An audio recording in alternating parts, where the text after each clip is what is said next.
Buenas tardes. Agradeciendo a Dios y a los organizadores por hacer feliz a un pediatra, por permitirme hablar de vacunas. Debo confesar que esta charla tuvo un cambio en el enfoque en los últimos 3 días. Y le pido el perdón a los organizadores, porque hasta el título le cambié. Pero voy a justificar el por qué el cambio de este enfoque.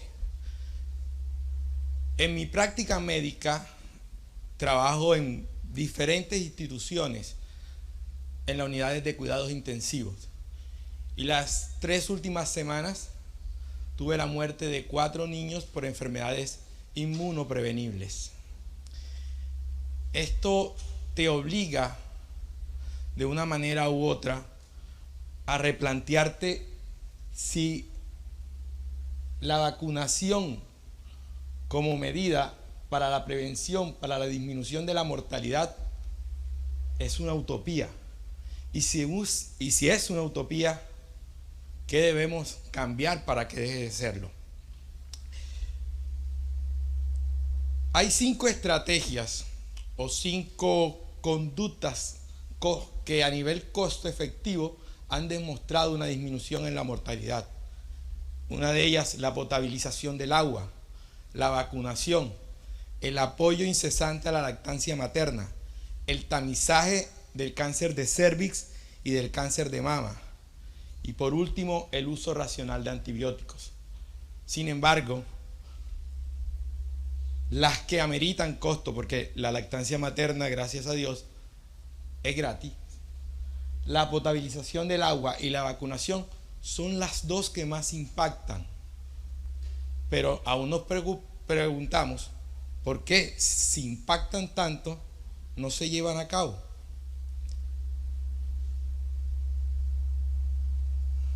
Por el simple hecho de no saber defenderla.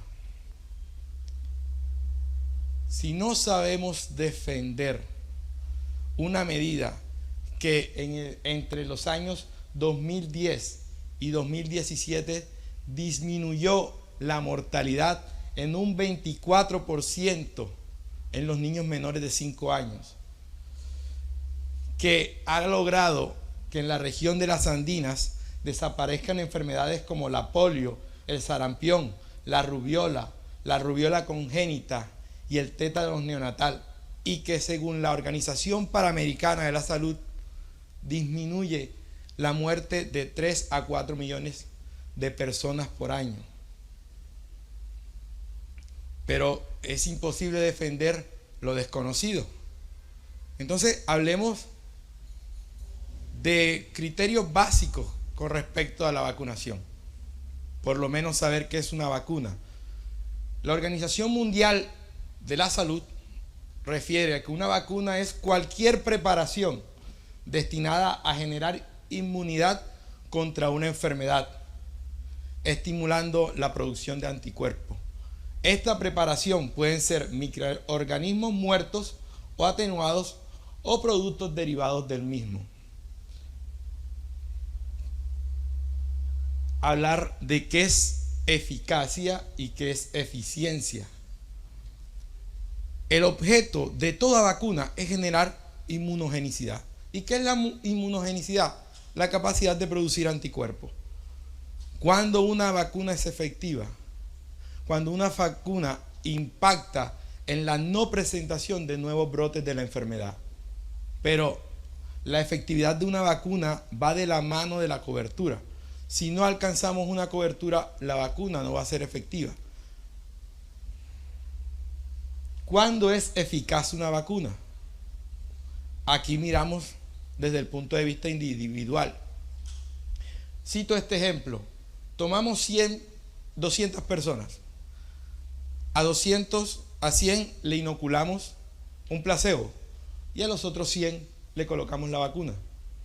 Si de esos 100 que le colocamos placebo, 10 presentaron la enfermedad, lo comparamos con el grupo de las vacunas que solo presentaron 2, quiere decir que 8 personas no presentaron la enfermedad gracias a la vacuna. Es decir, que la eficacia es del 80%.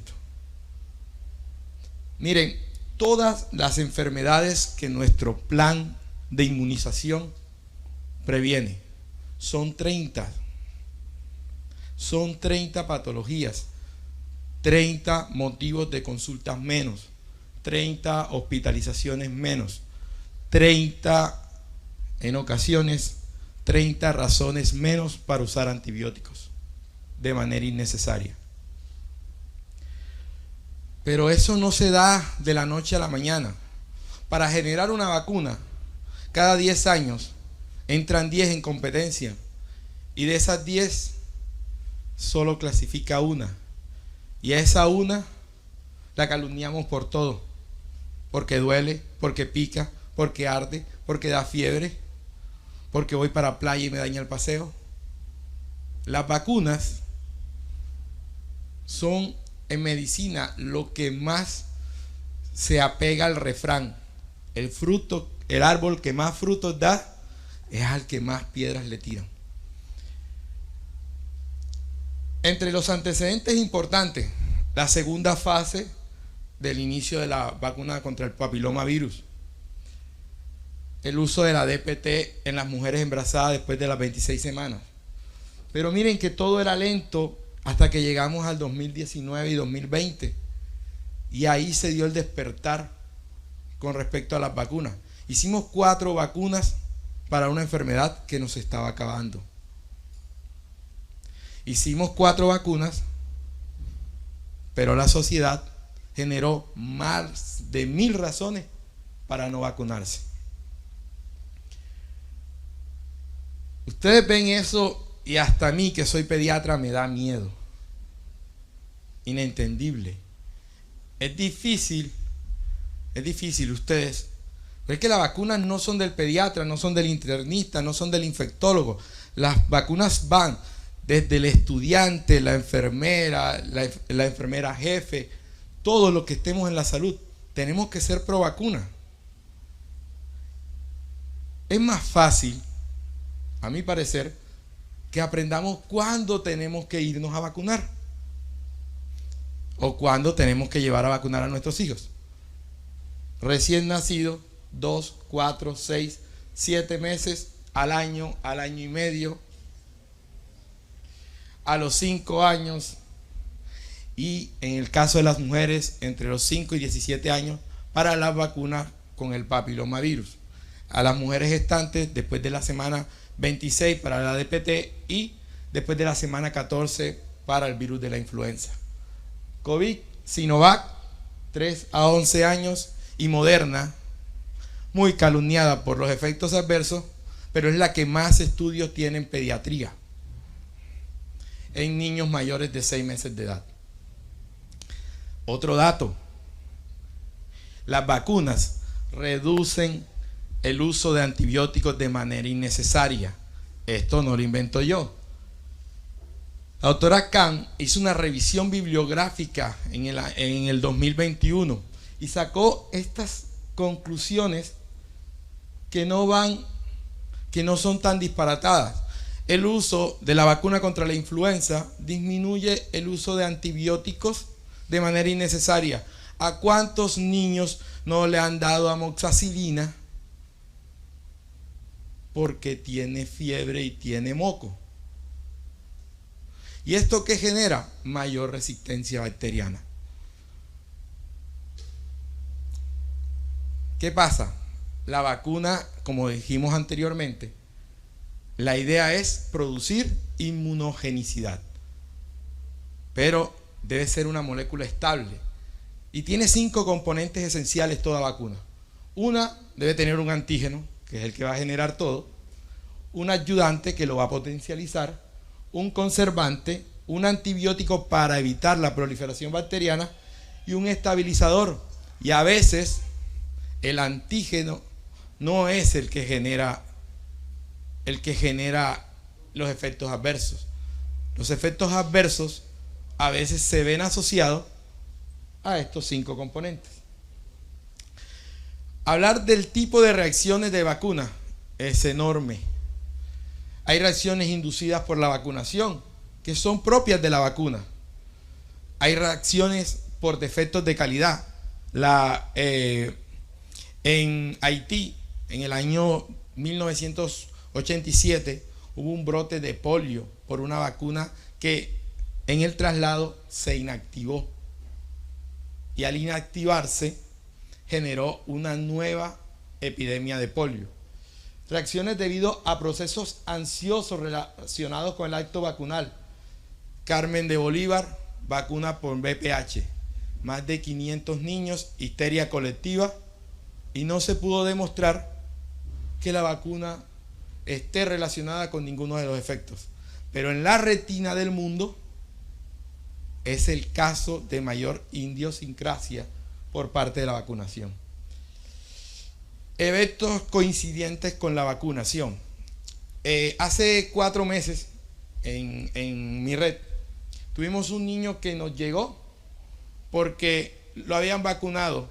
Ese día hizo fiebre, hizo una crisis febril, convulsionó y a los 5 días falleció.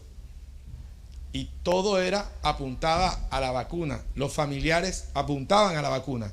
Gracias a Dios le logramos realizar un film and ride y encontramos que era un Streptococcus agalactiae, que no tenía nada que ver con la vacuna, pero que lamentablemente coincidió con el hecho de que le colocamos la vacunación.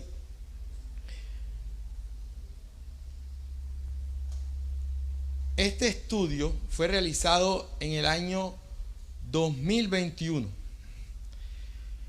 A nosotros los pediatras de lo último que nos gusta hablar es de muertos. Pero este estudio dice mucho. Este estudio fue titulado Muertes evitables en la niñez, un análisis por departamentos y municipios de Colombia. Ellos demostraron que 9 de cada 10 niños que se mueren, esas muertes eran evitables. Es decir, que 9 de cada 10 niños que se mueren, debimos hacer algo. Estas muertes evitables las categorizaron en 3 grupos. El grupo A, muertes que pudieron ser evitadas por medio de una atención médica oportuna y de calidad. 2, grupo B, defunciones que pudieron prevenirse mediante intervenciones en salud pública como la vacunación. Y el grupo C, muertes que pudieron evitarse a través de intervenciones mixtas. Y este cuadro es catastrófico, pero es real. El grupo A, muertes prevenibles por la atención, ocupa más o menos el 70% de las muertes. El grupo B ocupa más o menos, cuando es inherente solamente a la vacunación, más o menos el 10%. Y de las mixtas tenemos casi un 20 a un 30%. ¿Qué es lo bueno de esto? Que en el año 2013 cambió un poco. Sin embargo, acá, lástima que el estudio solo llega al 2018, vino la pandemia. Este estudio debe realizarse nuevamente. Y nos demostró que en el Atlántico estamos bien en vacunas, pero tenemos que mejorar la atención de calidad. Y si no vacunamos y no tenemos una atención de calidad, prácticamente tenemos este rango muy alto. Pero,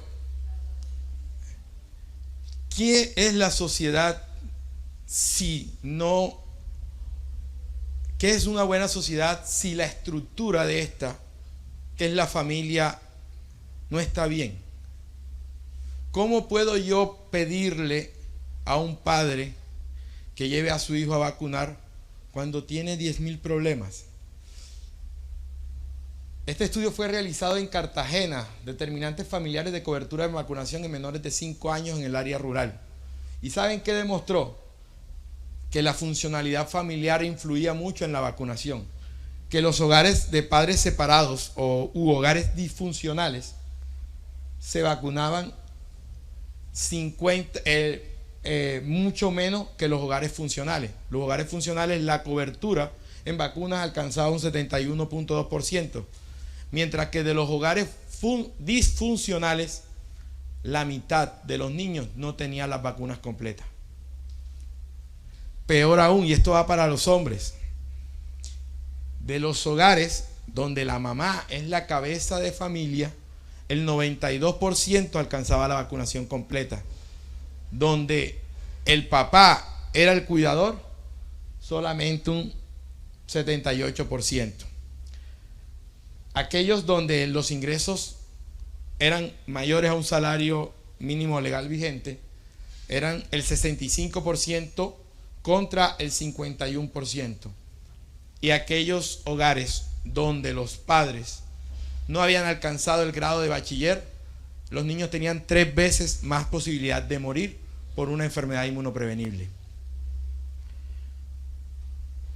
Pero ¿qué lleva esto? Esto creo que fue la parte más difícil de la charla.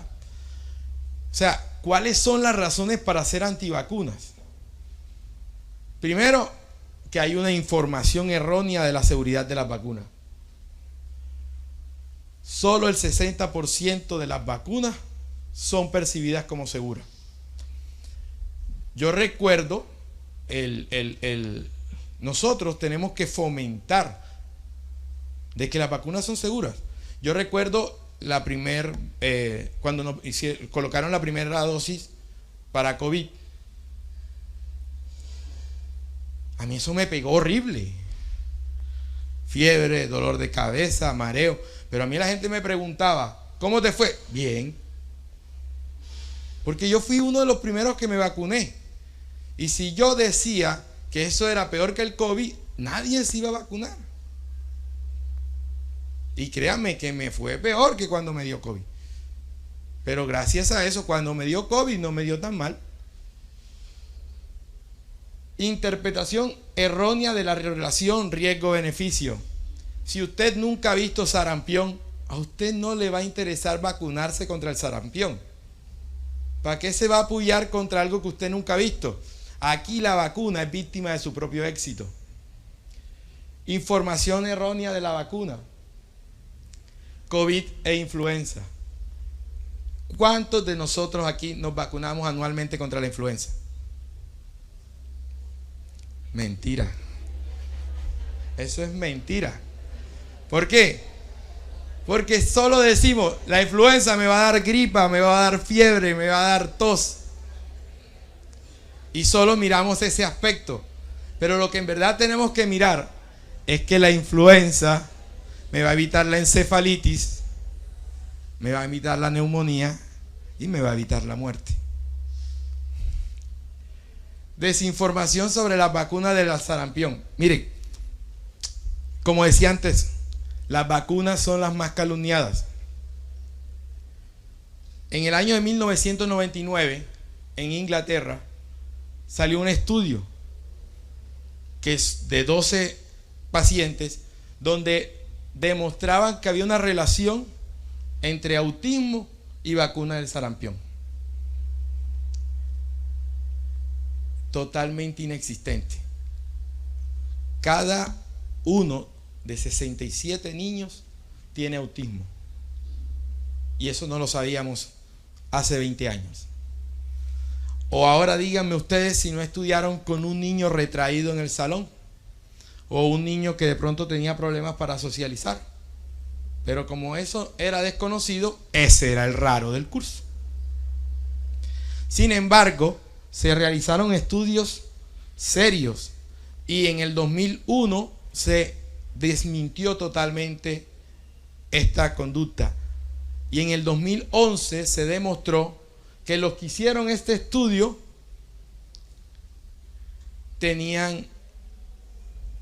estaban subsidiados por un laboratorio. Y le tocó al doctor Kenneth Alonso Salazar hacer una revisión bibliográfica de 20 años para decir que la vacuna contra el sarampión no tiene ninguna relación con el autismo. Ahora, ¿cuántas calumnias no tiene la vacuna para el virus del papilomavirus? Tiene morales, porque decir, miren, el 26 de alguien que llega a los 26 años, la población de 0 a 26 años, el 90% ya ha tenido relaciones sexuales. Pregúntese cuándo empezaron, pero el 26% ya ha tenido relaciones sexuales. Es decir, que la vacuna no tiene nada que ver. La vacuna no va a inducir al joven a que tenga relaciones sexuales, pero sí lo va a prevenir a que presente un cáncer de cervix.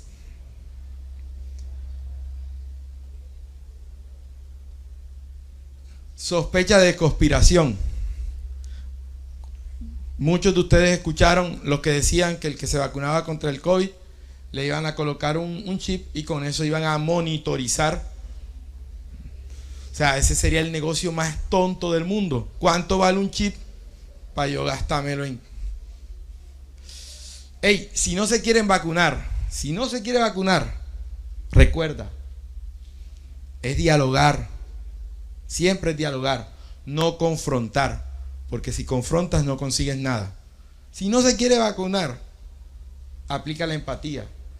Si no se quiere vacunar, instruye, no juzgues. Y sobre todo aclara mitos. Y ten en cuenta algo importante cuando hablamos de utopía. Hace 50 años nadie pensó que un colombiano iba a ganar el Premio Nobel de Literatura. Hace 30 años nadie pensó que un barranquillero iba a ser campeón de la Serie Mundial. Esa todavía nos falta. Pero sobre todo tenemos que ir enfocados a que en 5 años cada colombiano tenga un carnet de vacuna y que esté actualizado. Gracias.